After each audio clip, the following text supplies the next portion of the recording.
can see clearly now, the rain is gone. Gonna be a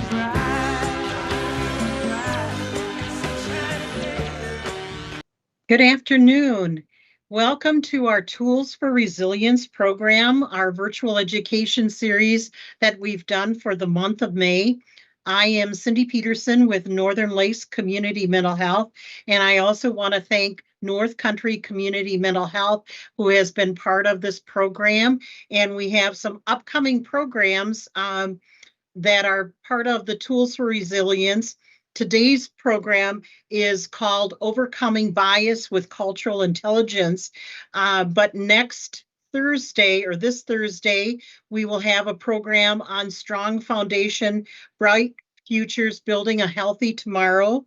And on the 23rd, Trying to Keep Yourself Safe Online, we have both Northern Lakes Community Mental Health IT staff and North Country Community Mental Health IT staff that will be looking at common techniques that scammers might use to steal your financial and personal data. And then rounding out the program in May is Health is Our Wealth, and it's looking at choices that we can make to integrate both physical and mental health in order to achieve your best goals, techniques to advocate for yourself with your primary care provider, and food as medicine, and more.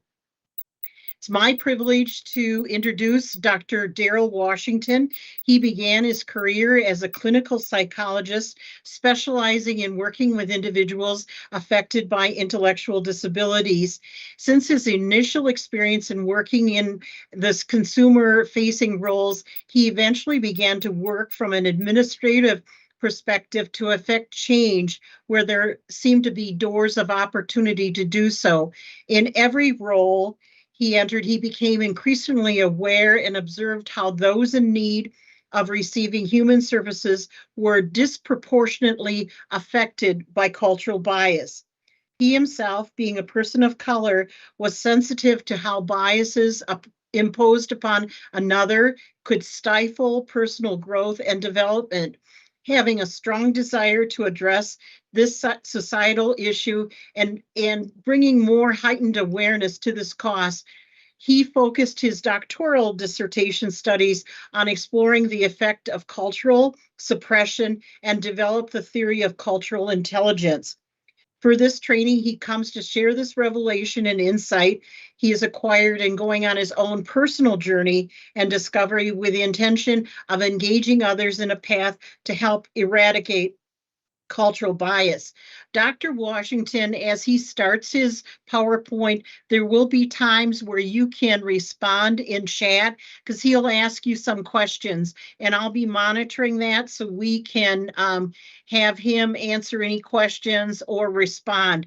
And so I'm going to turn this over to Dr. Washington. Thank you so much for coming for the program. Thank you, Cindy. I appreciate that. And I do hope everyone sort of enjoyed the music as we rolled in. That song, I think, is appropriate for what I sincerely hope today is an opportunity for us all to grow and develop, including myself. For me, these are opportunities to learn more. I'll be asking a few questions throughout the presentation because I'm asking not to be asking only, but I'm asking so that I can build upon my own understanding and knowledge around this subject. I can see clearly now that the rain is gone. I can see obstacles in my way. I hope today that everyone can see what an obstacle, a bias can be. Once we have that clarity and the rain is gone, hopefully we'll see things in a better light. And to be advocates to eradicate bias as it is a barrier to a person or individual's well-being and the fulfillment of their dreams, their life, and how they function in society. So I'm going to get started. I wanted to share a little bit about my own personal journey and reasons why this presentation and doing this kind of work, having this conversation is so important to me is because really it's a lot about how I was affected as I grew up. Um, I I saw that, I began to see that because biases tend to frame our worldview, how we see the world, how we believe we're perceived in the world. It creates a barrier. And really, that shouldn't be so. It shouldn't be that the things that we say, the things that our values, our beliefs should be imposed on others in such a way to stifle their life and their living and their livelihood. I think for me, the first exposure or discovery I had about bias and how it began to affect me was really around circumstances when I would be with my mother, especially in public. My mother, the pictures that you see in the slide, those are snapshots of my mother. My mother, largely, for most people, it seemed they perceived her as Caucasian. And because they did, there were certain experiences I had as on account of that. I was not perceived as Caucasian, but she was. There would be experiences I would have with her. For example, we would be at the grocer's and we would be in the line, and the checker would just be having a wonderful conversation with my mom, and they'd be really deep into it and very friendly, nice conversation. And then the checker would proceed to tally the groceries. But then my mom would have to always sort of intervene, and she'd say, well, those are my groceries as well. He's with me, or referring to me, she'd say, he's with me. And at that point, I noticed that the conversation ended abruptly. The whole tone of the conversation shifted, and I think for me, I noticed that interactions with others when I was around and my mom, people would sort of change when they found out that I was with her. And I think as a child, that always made me feel awful to see that my mom was treated differently because she was with me. And people obviously saw that I was a person of color, and they thought differently of her. She also had jobs and work experiences where, again, she was considered or perceived as Caucasian. So her supervisor bosses, they would talk about African American people and throw around the word, the N word. So she would always be concerned about whether or not she would be able to keep her job if it was discovered that, her children, she had children of color. So that was always a concern and a burden, and something that was very confusing to me as a child. And I don't know, it was really a barrier, I think, to the development of my self-concept and my development in me as a person. Also began to really frame my worldview. Also, some of the other experiences, not just with my mom, but with my grandparents. My grandparents, my dad's parents, grew up, or they were a part of the Jim Crow era, where African American people were segregated and disallowed from participating in or entering in some public facilities. So I remember as a child, I'd go spend time with my grandparents, and they did what you'd call day work or domestic work. They'd work with individuals who would employ them. So my grandparents would go to their day work positions, and sometimes I'd go along with them. And I remembered we would always have to, when we go wherever they went, we'd always have to go in through the back door. And I think I was maybe too observant as a child, maybe, I don't know, maybe too sensitive, but I would always wonder, why are we always going in the back door? I always wanted to go inside of the front door. I wanted to see the house because they were usually grand and beautiful houses. So I was really intrigued. I just wanted to be able to look around and see things. And I remember going one day with my grandfather, God bless him, I turned to him in front of his employer and I said, Granddad, why is it we're always having to come in the back door?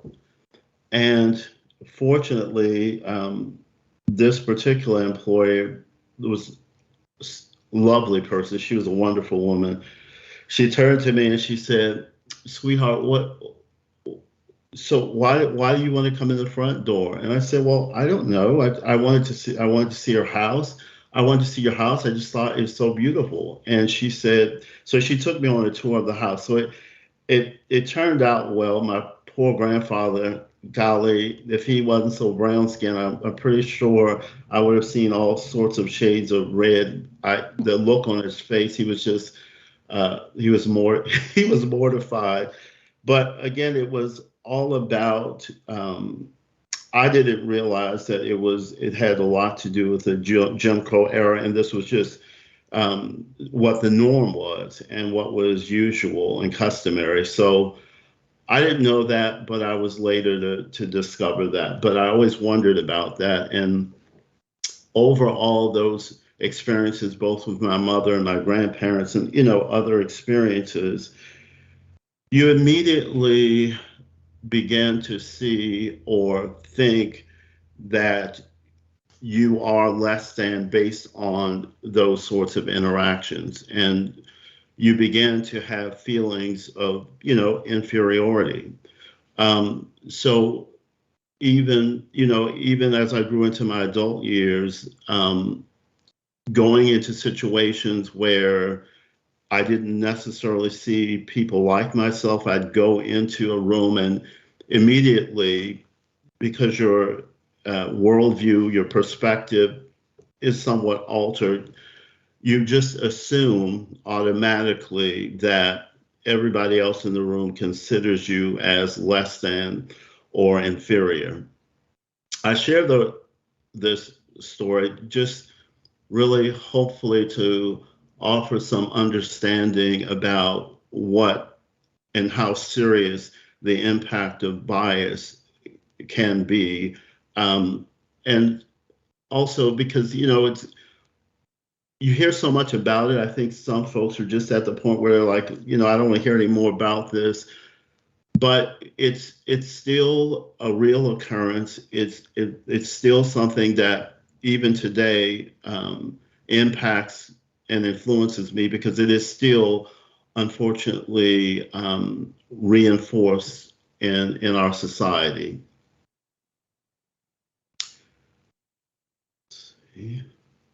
And let's advance to the next slide.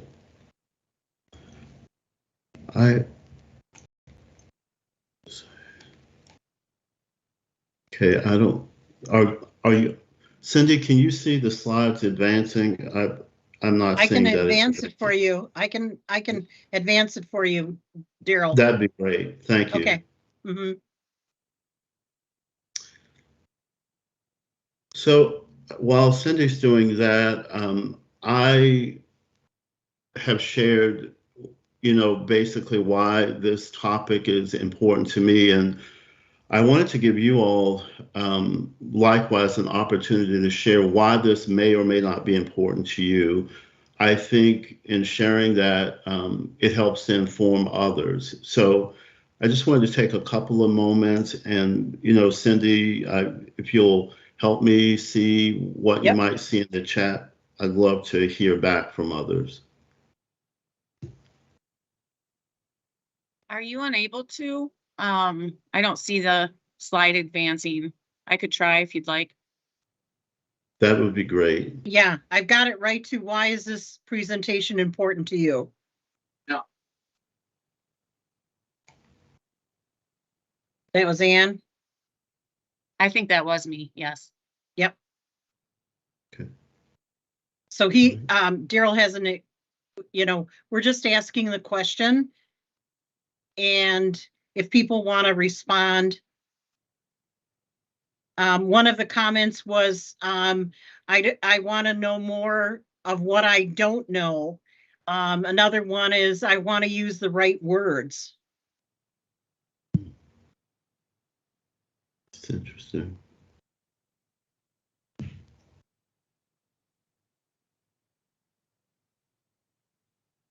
I haven't heard, another person wrote, I haven't heard firsthand experiences from people of color, and I want to just know more information.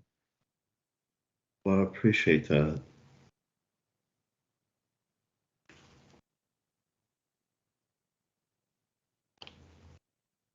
Another person wrote, that they've never, I've never had someone come away from an interaction with me feeling less. So your personal story really impacted, I think, a lot of people. Thank you. I appreciate you all commenting because I think this really is most impactful if it's a conversation and we hear from others and their perspective. So I appreciate all of you all who have commented. Thank you. Should I move it forward, Daryl? Yes, I think Okay. it is. Oh, I see another comment that's popped Right. up, but I can't read it. I can tell you, growing up in northern Michigan, there wasn't very many Black families. And another person wrote, it's easy to be naive in northern rural towns about bias because we don't have information.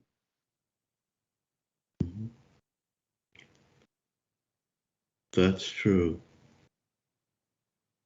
Okay. Well, I will move to slide number 4. Mm-hmm. And I've got it up, which is perspective is important. Thank you. I appreciate it. Thank you, Cindy. As Cindy mentioned earlier, as a trained psychologist, I really see that the most effective way to help others is by first understanding what motivates an individual's behavior. Today, as we discuss cultural bias, I don't want to talk about bias necessarily as much as I want to approach it and understand how bias is affecting those that we encounter. Because I think that's really what's critical for us to understand and to walk away from this. It's not just gaining more understanding or knowledge about bias, but rather how it affects people, because I think that is what will, in the end, motivate us to look inward and make changes if we need to do that, or to inform others whose perspective may be not as broad.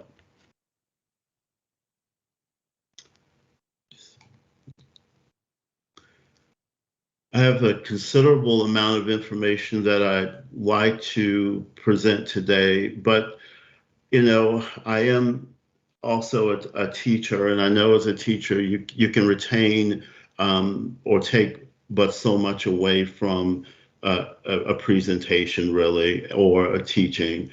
But there are certain things that I think are very important to remember and to take away. So I wanted to put those 3 things up front.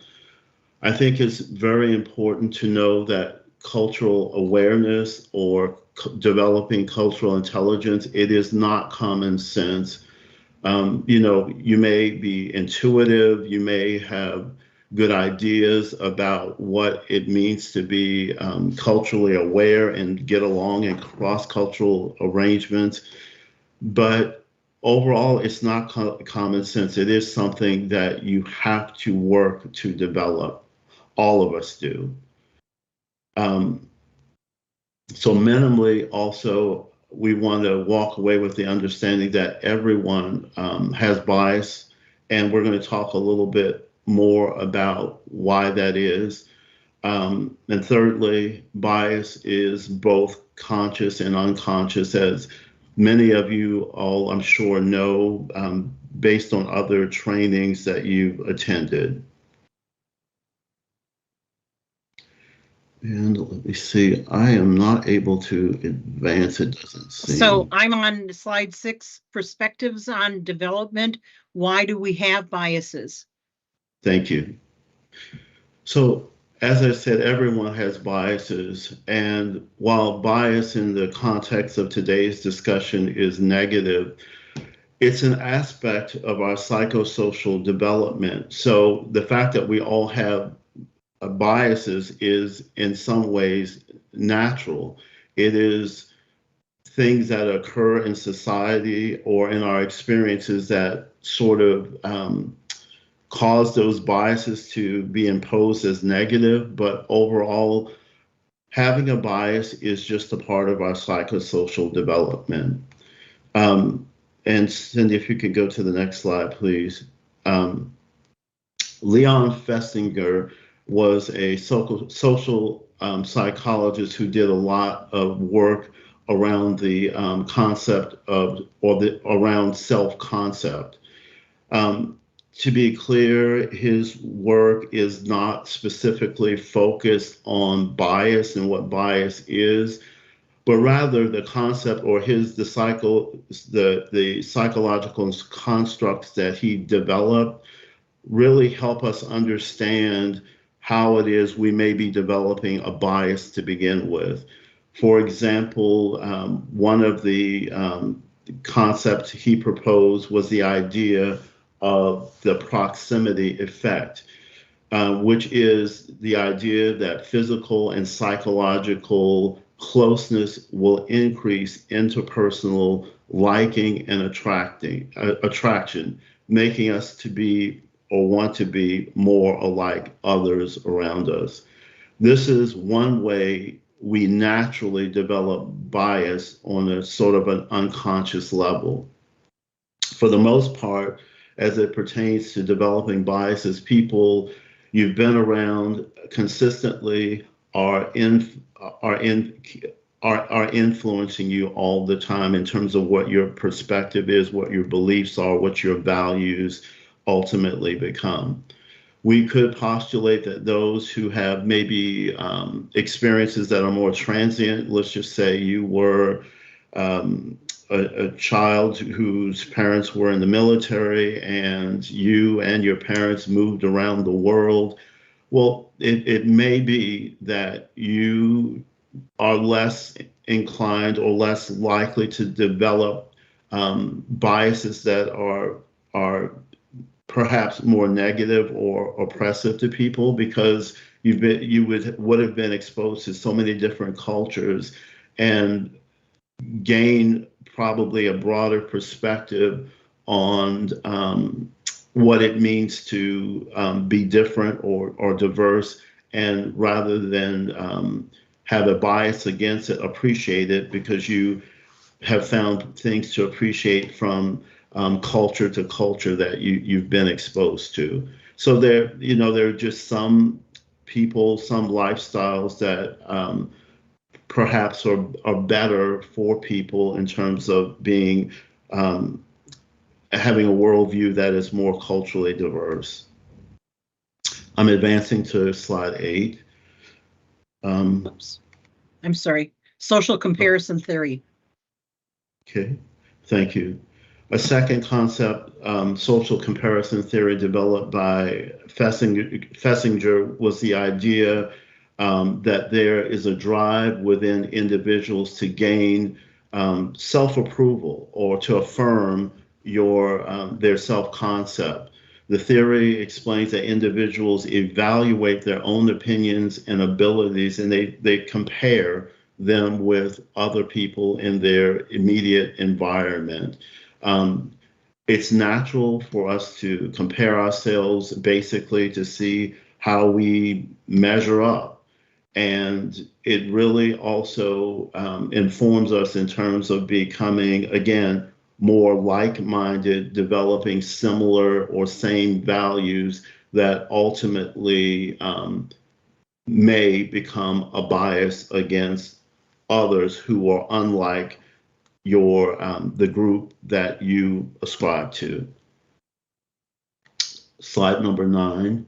Yep, informal social communication. Thank you. Fessinger also found that there are major pressures among people in terms of communication in order to create or cause there to be uniformity among a group. He mentioned specifically two concepts. One is the development of a social reality, and which is really a social construct. For example, race is a social construct, but it is not something that exists in objective reality.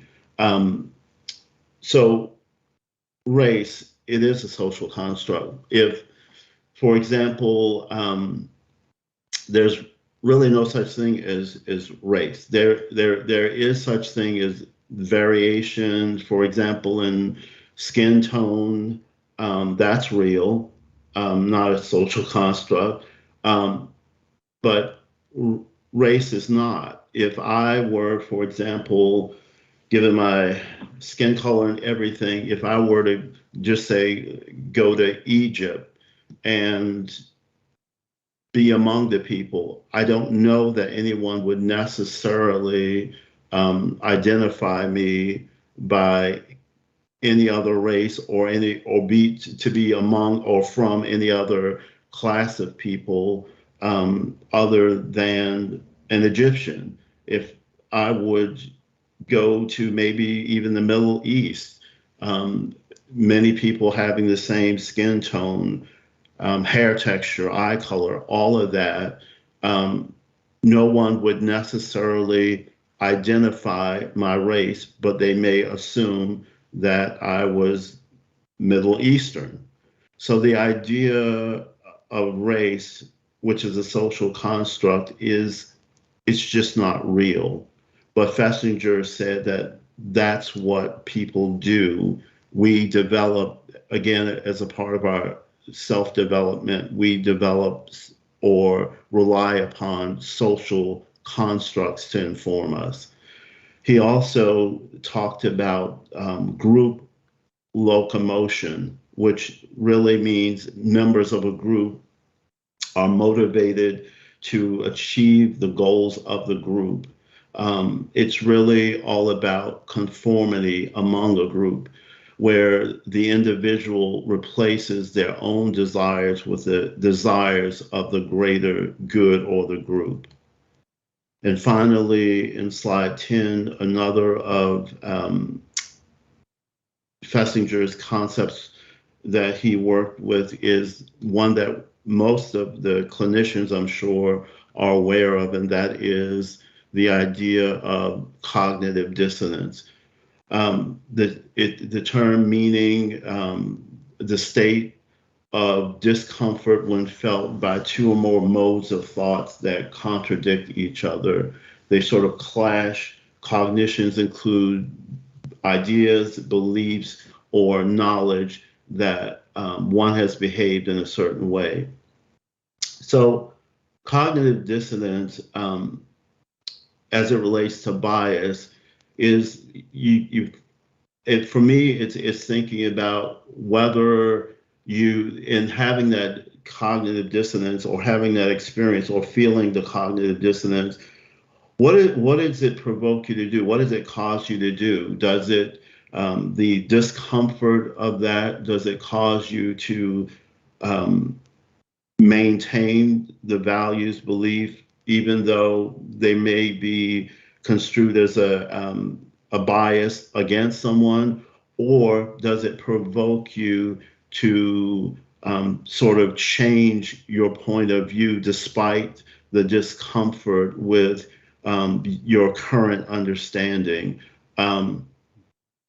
I remember an opportunity I had to think differently, and to an opportunity where I was able to just, one of my biases was completely dissipated based on an experience. And it was all about it was sort of like a cognitive dissonance sort of thought or experience. I was doing a home visit. It was doing a home evaluation. So I went to the home, and, I had a real bias against doing home visits where I had to go down a dirt road, because I'm thinking, oh my God, this doesn't feel safe. What am I going to expect? And, this isn't exactly a town where people like myself may or may not be accepted. So I had to do my job. So I went down the dirt road, and lo and behold, I come to the house, and the older gentleman is standing at the front door with the suspenders and everything. It just conjured up everything that I was concerned about to begin with. I walked up to the front door, and my eye spied a shotgun at the front door he had his hand perched on the shotgun, and he's looking at me with a scowl. And I'm thinking, oh my God, this is it. My life's over. But I went anyway. Anybody with sense probably would have turned around and went and got back in the car and left. But I went through with it. So I'm thankful I did, because it sort of ruined that bias. Or I went in, it was a husband and wife. It was probably the most enjoyable encounter I'd ever had in the course of doing my work. They were so pleasant. They were super lovely people. He talked about the gun, but it wasn't there to intimidate me. It was just because he just routinely had the gun there. But I left that experience thinking, I won't think about what it'll be like coming down a dirt road in a certain area again. I won't have that expectation, because my thoughts about it, the bias that I had sort of created in my own head, wasn't necessarily true. So it was one of those dissonant sort of experiences for me. But hopefully, we'll have that experience sometimes, and it will provoke us to change maybe our perspective a little bit. We have 30 minutes left, Daryl. Thank you. All right. So the impact of imposing bias. As we develop our self-concept and our self-identity, we can be affected by how others view us. And the onus should be on us to be very careful about how our thoughts, our beliefs, our attitudes, impact another in that way.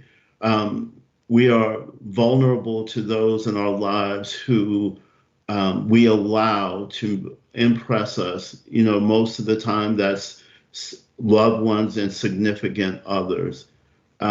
So it's just really having an awareness that the things that we say, the things that we believe, can impact and influence others. In part, we develop our self-identity based on cultural norms and customs and expectations. So it's really not necessarily a bad thing. It can just become skewed when we allow our beliefs really to be a barrier to someone else. When I was growing up, especially, gender roles were very specific and socially reinforced. And when I was a child, there were consequences for really not conforming to the norm in that respect. I remember an example where my mother and my aunt, they were talking, and they were talking about myself and my cousin. My cousin is a male also, so they were talking about how my mom had shared how she had received from my teacher a report about the things I love to do. And one of the things I love to do in kindergarten was I love to cook. So we had a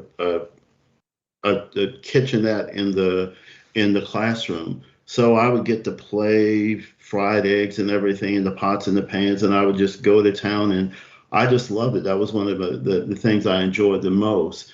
Well, my teacher reported that to my mom in sort of a negative way. So, both my mom and my aunt had concerns about um, how my cousin and I were being informed, I guess, at school. And so they were talking about how they would get us involved in sports and other activities so that we wouldn't be involved in the activities we were involved in at school.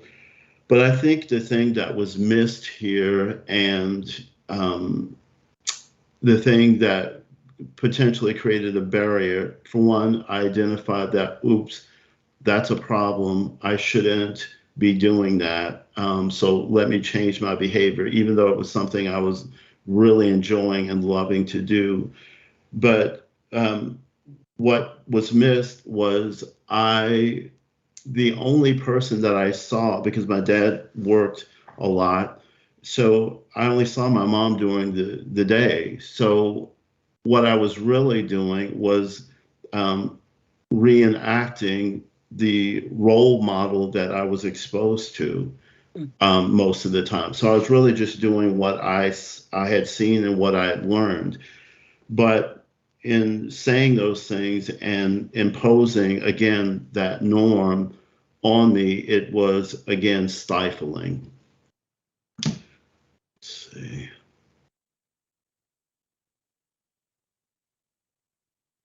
I'm at slide 13, bias can affect self-concept or identity. Yes. And identity, thank you, Cindy, refers to the way individuals understand themselves as a part of a social group. Identity may be acquired indirectly from parents, peers, and other community members, more indirectly. Each position has particular meanings and expectations, and we internalize that as it becomes a part of our self-concept. Let me see. Cindy, I'm going to advance some of the slides. Okay. Yep. Because of the time. Cultural suppression. Yes. So I wanted to get to looking at this from the perspective from a broader lens with respect to how bias can affect us. One of the things that I wanted to do was when I did my doctorate, I did it on the concept of cultural suppression. I wanted to see how cultural engagement could affect a particular people groups, specifically international students. So what I did was I developed the concept of, or the theory of cultural suppression.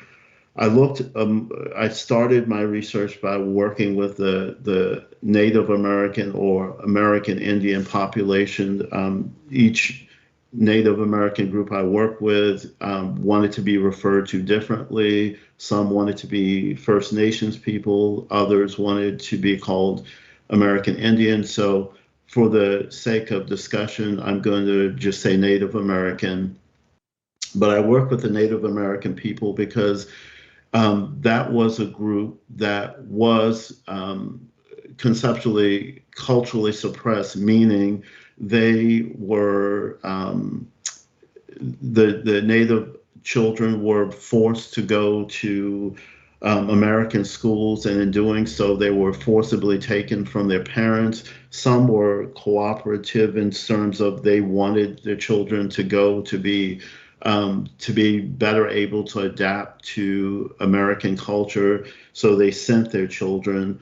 But what would happen in these Indian schools, as they would call them, They would, the children, these are people I actually interviewed. Most were 80 and 90 years old, but they shared with me their experiences of how they would show up at the school and they would cut their hair off, which, customarily was Native Americans mostly had long hair and there was purpose in it. They would strip them of all of their native clothing and garments, and some would be beaten or severely punished if they spoke their native language. So, in summary, you see here the the diagram I have here is really the summary of the study. It was quite a bit to it, but for the sake of time, I'm just going to talk about what the findings were. What I found was, generally speaking, mainstream culture impacts a cultural group that is not a part of the mainstream in a certain way. And what tends to happen is that group initially is, I termed it interculturally suppressed, where that they sort of, like I started out today, developed the perspective that they are less than, basically because they do not, they're not like the society or the mainstream society in terms of how, in terms of their culture. That sort of trickles down into intercultural suppression, where individuals are, the culture within itself begins to suppress itself.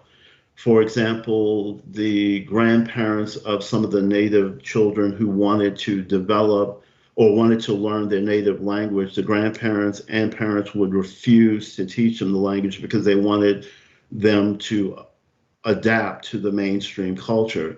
So they suppressed them and disallowed them from engaging in their culture. It sort of gets worse when the suppression is internalized, when an individual begins then to gain the perspective that they're different, they're not like the rest of society, and they're less than. So it becomes internalized suppression, and ultimately, though, there is a silver lining. There were also people in the study who came through all of that, and through their own personal development began to develop what I then called cultural acuity, which would then reverse everything. And sort of why I think today's discussion is so important. It is when an individual from a suppressed culture discovers their own culture, begins to appreciate and learns about their values, and begins to then negate the effect of the beliefs and values of the mainstream society, and they develop acuity about their own culture. And I think that then brings about healing, or that's at least the folks in the study, that's what would occur. They were not only able to fully integrate into the mainstream society, but they became more whole themselves and no longer being oppressed by the suppression. One of the comments, Daryl, was one of the persons said this was well depicted in the Yellowstone spinoff. So the television series of 1923, and the movement west, and what happened with the Native American cultures, and that. And another person wrote, cultural acuity is very, very powerful. And I just want to remind you, you've got 15 minutes left. Thank you. I'm going to hurry it up. So then So the problem then is, let's see, I'm sorry, I'm sort of got my slides out of whack. Where are you, Cindy? I'm at just 19, where you're looking at bias and culture right after your last slide, where you looked at the theory of cultural suppression. And the next one is bias and culture. So what is the problem on slide 19? Thank you. I'm gonna, if you would, advance to Sure. slide 21. Okay. An overall question, and what is culture? Yes, thank you. Mhm. So we've mentioned culture, but we didn't really define it. It's an accepted or familiar behavior, belief, or assumption about what is normal for members of a particular group. Culture can also be understood as the way we do things around here. And if you can move to the next slide, Cindy. This is looking at cultural bias. What is it? Okay. All right. So cultural bias is a form of ethnocentrism. It's a tendency or belief to judge other cultures by standards and values of one's own culture. Cultural biases are not necessarily all about racial differences. Culture biases are about various things, gender, race, a number of things. So the focus today isn't necessarily just about racial differences as it pertains to a cultural bias or biases. It's really a context just to have a discussion about the damage that bias can cause or the injury it can bring another in society. And Cindy, I'm going to go How to the does next cultural slide. bias manifest? Yes, and I'm going to go to, yeah. Move forward. Yes. Cultural intelligence. Okay. So cultural intelligence, the definition that I want to use is the one, let's see, I think I need to advance further. I'm trying to Okay. get to a place before we end today. You have defining cultural intelligence, and then I'll move this forward. Okay. The impact of being culturally intelligent, creating harmony. Let's see. Yes, and let me see. I can see slide 23. How does cultural bias manifest? It manifests in the workplace, in public, as well as let's see, and it manifests in schools. And really in society in general. And Cindy, I'm going to advance, I think, let me see where would be a good place to go at this point. I'm sorry, there's quite a bit more, but I'm going to advance because I want to, what's critically important, I'm going to jump all the way to slide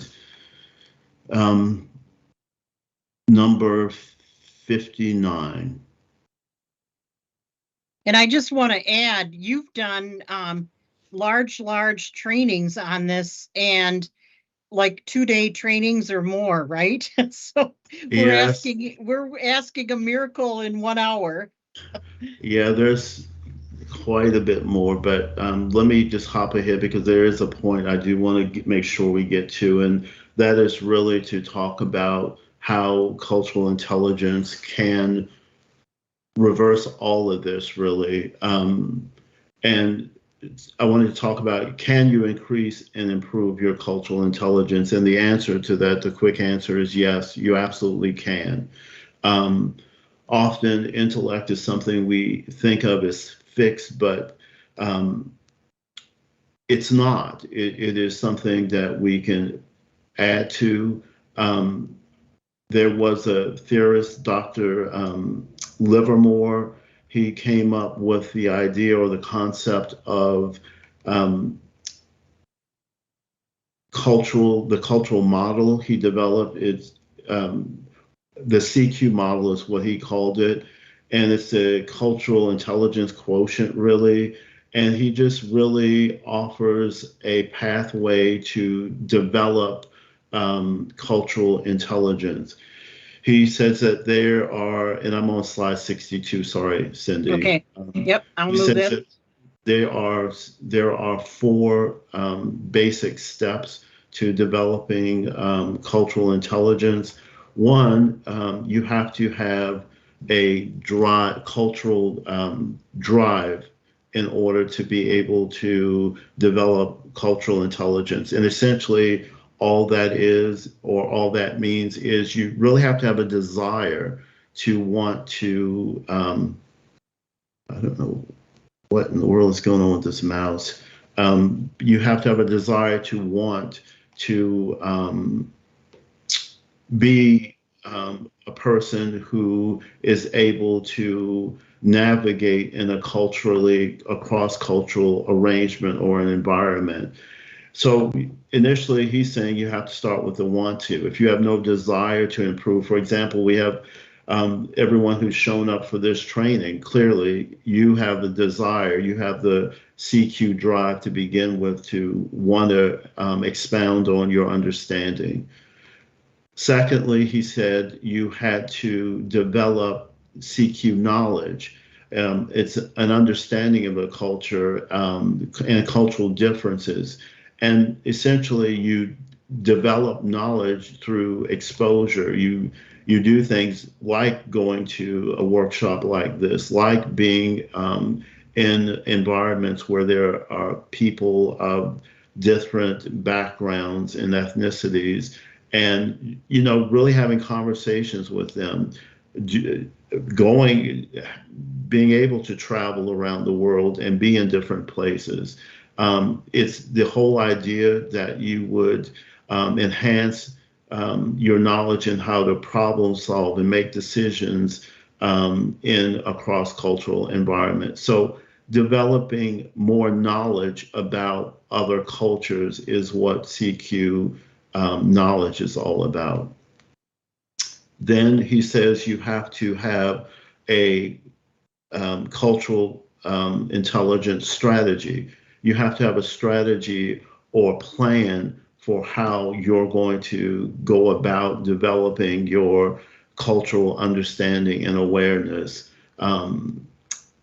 He says with high CQ strategy, you're able to you're not confined to a single worldview, but are open to integrate and understand other ideas. CQ knowledge refers to information about cultural differences stored in your memory. In contrast, CQ strategy refers to your higher level thinking skills that you use to manage this information in a culturally diverse environment. And lastly, CQ action. Basically, it's you're taking action steps to you have your strategy, you have the desire, you've acquired knowledge, you have your strategy, and CQ action is just enabling your strategy, whatever it is you've decided to do in order to have a better understanding of cultural differences and appreciation, developing an appreciation for other cultures. So I am someone, I think, asked a question about the PowerPoint. Yes, I do have the PowerPoint to make available.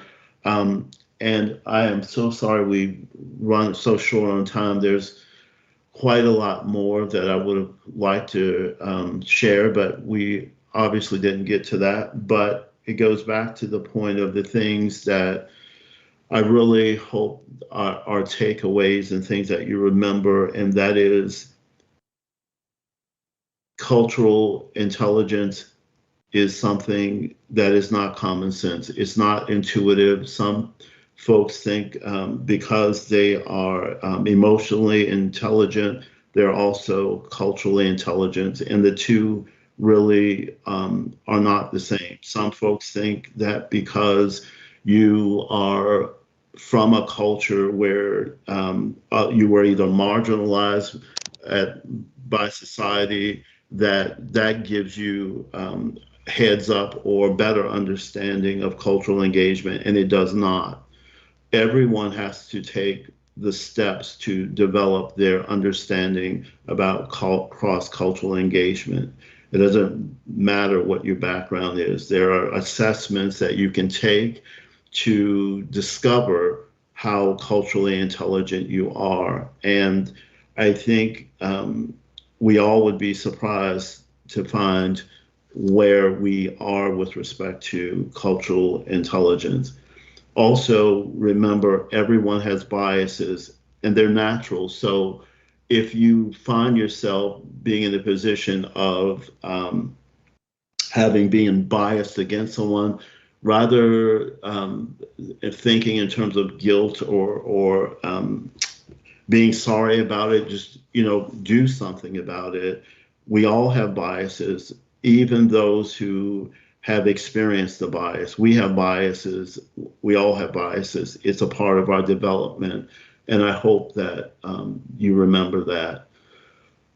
Again, I'm sorry, I wish I had more time to share more, but I do hope there are some things that you were able to walk away from or walk away with respect to a change in perspective or an enhancement in your understanding in general. I want to thank Daryl very much for his program, and to reiterate, because I know there were a couple questions, we will have all of these programs at the end of May. It'll be part of our website on Northern Lakes Community Mental Health and also North Country. So it's basically a library of all of the PowerPoints and the programs. So that will be available for everyone. People are saying great experience, great for sharing the knowledge, and you finished perfectly on time, Daryl. Well, sort of.